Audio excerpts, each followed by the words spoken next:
What's up, you guys? Welcome back. Today I'm going to be walking you through this look step by step.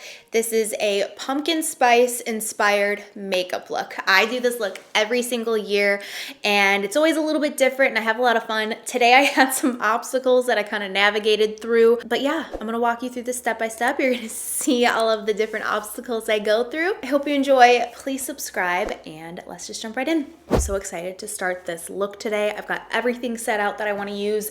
I really want to use the Be Perfect Antidote palette because look at all of these warm shades right here.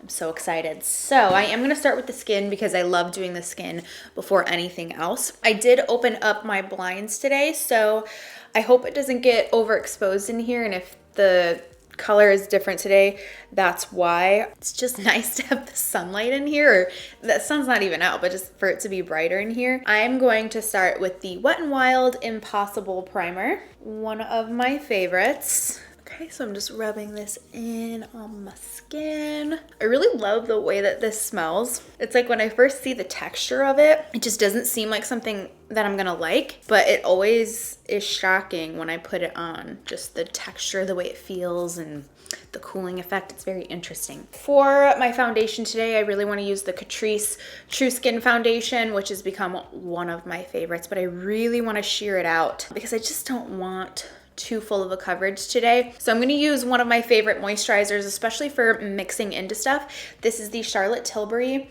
Magic Cream. So I'm going to actually just use like a little boop, just a little hint of this foundation. So this is the ratio that I'm going to start with. This is quite a lot of moisturizer and then just like a little hint of the foundation. I'm actually going to mix them together like this and then pick it up on the brush and work it into the brush and then stipple it on the skin. This will really sheer it out and you'll still get that beautiful finish that the foundation gives, but it's just going to be a little bit more natural looking with that much moisturizer mixed in. I do feel like that gave a little bit more of a glow to that foundation, so keep that in mind if you are gonna mix your foundation with a moisturizer. It will pick up some of the finish that the moisturizer gives as well. I can imagine that this is probably going to dry down a little bit just because your moisturizer will naturally do that as well. I'm gonna go into the matching concealer. This is the Catrice True Skin Concealer, also in warm beige. Getting under the eyes and then any blemishes. I'm gonna use the FO3 brush from Sigma to blend this in. I always go for a little bit of a fuller coverage under the eyes just so that's nice and covered, and then just spot concealing so I'm not going too crazy overboard with the coverage when I'm wanting something to look a little bit more natural. Go with just a little bit more concealer just in this area. Got a little redness there today. Going with just a little bit of extra coverage. I'm gonna set my face using the Jason Wu face powder. Okay, so I'm just picking up a little bit here and putting it in the cap. Then I'm gonna get right here where I'm very oily. I'm actually gonna bring this and set it all over my skin just because I mixed in that moisturizer with the foundation. So I'm feeling extra glowy. I kind of just want to tone it down just a touch because I know I'm going to get extra glowy later because I do get more oily when I wear makeup. Get under the eyes. So for bronzer today, I haven't used these in so long. I honestly think it's been over a year since I've used these bronzers. They are from Hourglass, and I'm not totally sure which one I want to use yet. I might mix the two. That's what I always used to do, but they are the Radiant Bronze Light and the Diffused Bronze Light. They look like this. They are gorgeous on the skin, and they kind of give just like that natural bronzy glow. So I'm gonna start with the Diffused Bronze Light first. I'm gonna pick it up on an Hourglass brush and just start applying that first as a base. From what I remember, this gives a lot more of a like neutral undertone where the Radiant Bronze Light gives a little bit more warmth. And then I'm just lightly kind of bringing this all over just to kind of give an overall bronze. And then I'm gonna go into the Radiant Bronze Light and just kind of add a little bit more warmth to the bronzer. I'm gonna grab the Hoola bronzer from Benefit and use this to just deepen up the contour a little bit. Now that I've got that overall bronze, I just want to add a little bit of deepness in the contours of my face. So I'm just gonna pop that right here. Create a little bit of a shadow. Okay, so for blush, I'm gonna go into this one from Essence. I got this from Ulta. This is in the color Bespoke, number 20. And if you've watched my videos for a long time, you might remember one of my favorite blushes of all time was from Essence, and I forgot the name, but I feel like it had the word nude in it. This reminds me of it, but it looks a little bit deeper, like it's gonna have a little bit more warmth to it. So I'm really excited because this is a blush that seems like it'd be right up my alley. So I'm gonna apply this with a Sigma F40. Pick it up on the brush and start buffing this on the cheeks. Okay, I can go in with a little bit more. Okay, I have to go in with a lot more. I feel like the color really isn't coming off. It's definitely a softer blush than the other ones, but still a very, very pretty color. Bring it everywhere. And then for highlighter, I think I'm gonna go into Champagne Pop from Becca. This is my little mini sized. You know, the big ones are, the normal ones are like really big. I'm gonna pick it up on an F35 from Sigma. Pop it right here on the cheekbone. This is one of my favorite highlighters. It gives such a beautiful color. I find that I can wear this when I'm very fair and when I'm very tan. Get out my finger to do my nose, and then buff that out. Also get the Cupid's bow. I'm gonna go into the Morphe setting spray and just set my entire face with this. This will help everything to melt together, just mend. For my brows, I'm gonna go into the e.l.f. Ultra Precise Brow Pencil in the shade Neutral Brown. Looks like this. And I'm gonna start by pushing the eyebrows up. So because it's one of the more pigmented brow pencils, I'm gonna hold pretty far back on the brush so that I don't apply too much pigment all at once, because then it gets really, really dark. And this is one of my deeper brow pencils as well. So holding middle to towards the end, and I'm gonna do the bottom part of the brow first, just mapping it out, then filling in the sparse areas. 10 years later, now that my brows are filled in, I swear it's like the more I do my eyebrows, the worse and worse I get at them. I don't know. For brow gel, I'm gonna go into the Wonderful Brow from Rimmel. This is one of my favorite brow gels. It's just a tiny little spoolie, nothing crazy, but the color is really dark. I think I have probably dark brown or medium brown or something like that. But what I'm gonna do is make sure I've got a lot of the excess off. And I go like this to kind of fluff up the brows. And I start on the tail, pushing them upwards. I try not to rub this all up in the skin. I try to just get the brow hairs. Go in with another layer.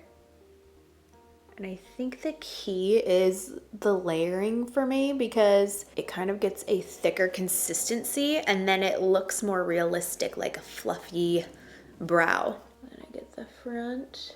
Again, especially in the front, try not to get the skin. That's why I do it later, because then a lot of the product is off the spoolie and it's a lot easier to do the front without getting the product everywhere, because then it's gonna get really dark and gravitate towards that inner part. You don't necessarily want that. For my eyeshadow, I'm first gonna prime. I'm using the Jason Wu primer. Still loving this a lot. The only thing I don't like about this is that it's hard to control how much comes out, but is what it is. Here we go. I almost squeeze it and then let it go back in and just take whatever's left over on the top.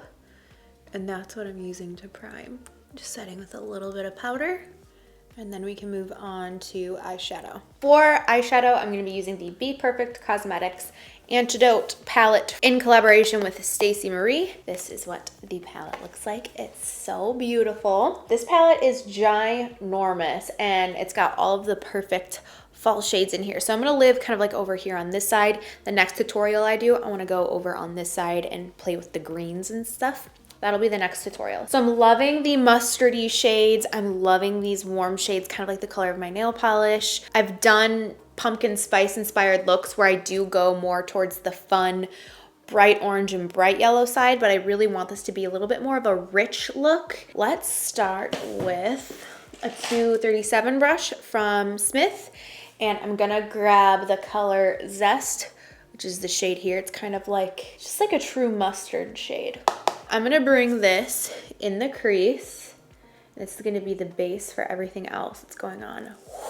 That literally straight up looks like I put mustard on my eye. So I'm gonna bring this in the crease. Ooh, that is so pigmented. You need the tiniest bit. So I'm now gonna look up and carry that underneath, especially because I had so much on the brush. I did not need that much. Now that I've got a lot less on the brush, I'm gonna go on the edges and blend out the edges of where that color was. That's a lot of color payoff for just like one little dip, so just be careful. Doing the same thing on this side. I really wanna go into the color Fawn, which is this shade right here, using the same brush.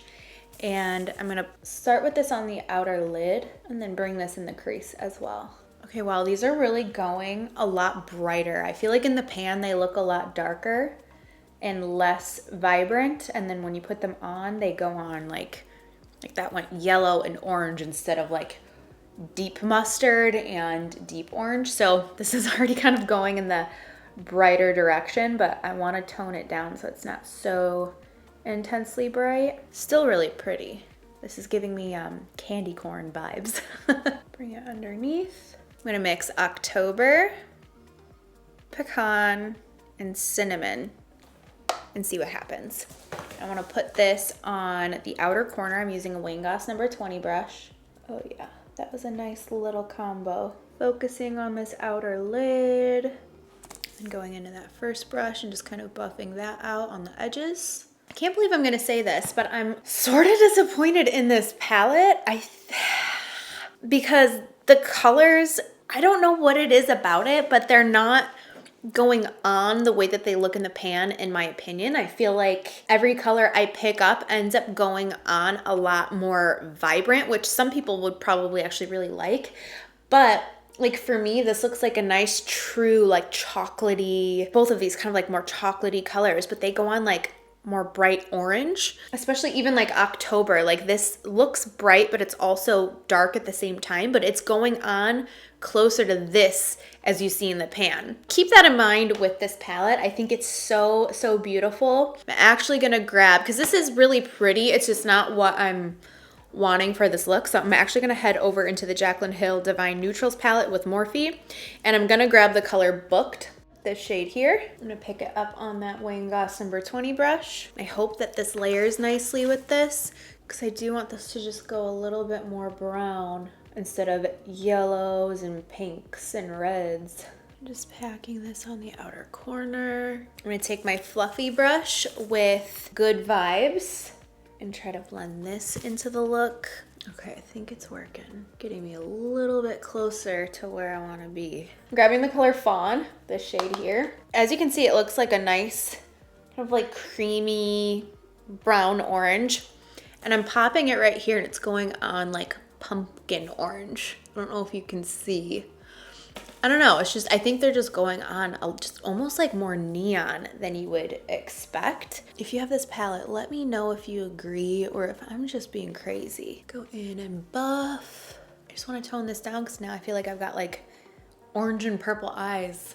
I'm taking Just Barely from the Jaclyn Hill palette. I am putting this on the inner part of the lid to like neutralize it, and I feel like that's kind of helping. This is going much better, much better. I feel like I can still see those tones peeking out from underneath, but I kind of just covered it up.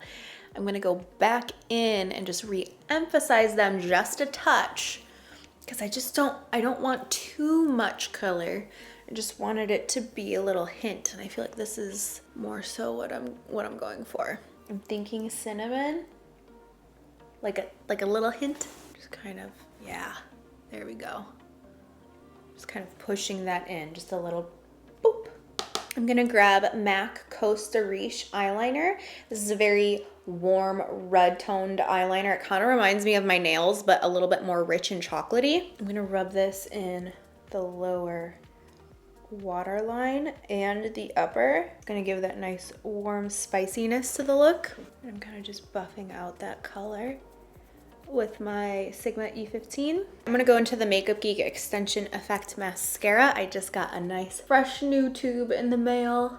So I'm gonna go in and coat my lashes. I'm waiting for the glue on my lashes to get tacky. So I'm gonna go into my face highlighter and just grab my finger, my ring finger, just tap a little on the inner corners, and then also right up on the brow bone, just using my finger. And then I'm gonna grab my mascara, put it on the bottom lashes just to balance out the top ones. And this just really completes the eye look. Okay, I'm just gonna start off with like a regular nude and then add in the colors as I need to, because this is like a true warm nude. This is from KKW Beauty. And then these two are Saffron and Hazelnut Tea from Laura Mercier. And I feel like one's going more cool toned and one's going like straight up orange. I feel like I wanna add that in, but I first need a base for the lips. So just grab any nude lip and start outlining the lip. I didn't mean to, but I like majorly overlined the upper lip. Feel free to not overline up to your nose, but I did. So I'm just filling in my entire lip with the nude. So this is Saffron from Laura Mercier. I'm gonna hold this on its side and start bringing that into the lip. And then use my finger to really blend it in. So I've got a hint of that color. I added a little bit of cork from MAC into the lip because I felt like I wanted a little bit more deepness, kind of bring out more of like my nails, and it just kind of like balanced it all out. If you are recreating this at home, do not go in with all of the lip products I just used. I feel like a lot of times part of the reason why I use so many different lip products is because I'm kind of experimenting and I'm not totally sure what I want to do. But if I were to recreate this again, I wouldn't go in with so many. I would probably just stick with Cork from MAC and Saffron from Laura Mercier, because those are the only two that you're really seeing here. This is the final look. I'm really happy with how this turned out, especially with how it was going at first. I felt like it really went extremely bright at first and it just wasn't what I was wanting. If you want it to be more bright like that, totally keep it. Don't add in all of the browns and neutrals and stuff like that. But I like how this gives kind of that like halfway point between both of them. I feel like it looks a little colorful, looks very pumpkin-y, but nice and warm and chestnutty. And I feel like this is gonna be like the perfect look for Thanksgiving. I know we're a month away from that, or if you're from Canada, I know that you guys just had your Thanksgiving. This is just giving me Thanksgiving vibes. So I hope you guys enjoyed following along with this tutorial. I know I had some ups and downs and kind of navigated around throughout it, but I hope you guys enjoyed the process. Let me know what looks you wanna see next. I really wanna do a green look. I wanted to use this palette for it, but I'm kind of scared. I'm still gonna do it probably though, with this side. Let me know what videos you'd like to see from me next. Please subscribe and I will see you very soon. Bye.